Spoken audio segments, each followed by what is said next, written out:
Can you elaborate on that?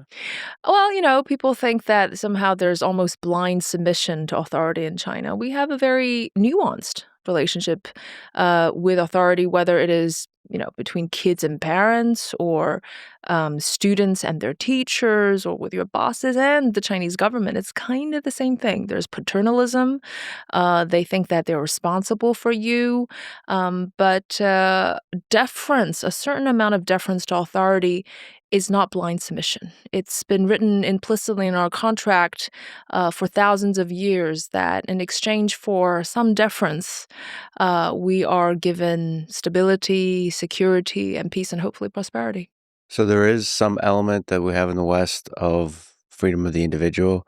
So that a little bit of the rebel is allowed uh, in balance with the deference to authority. Yeah, absolutely. Without that, how can you have this radical, dynamic entrepreneurialism you see in China?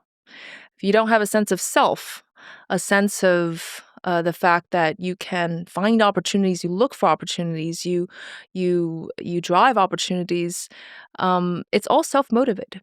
Is there still a young kid in China that's able to dream to be sort of the stereotypical Steve Jobs in the garage, start a business, and change the world by doing so? There are millions of young kids like that in China. They might not be thinking about changing the world, and this is where the Chinese approach to innovation is very different from the Silicon Valley one, I'd say.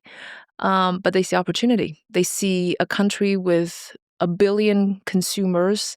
They see scale. They see speed. They see that with their dreams and the team that you have in China with engineers and the digital transformation, you can do so many things. And this generation of young people think about transforming their local economy. I think we're going to get into this, but it's no longer going to just be manufacturing. The young kids are entrepreneurs.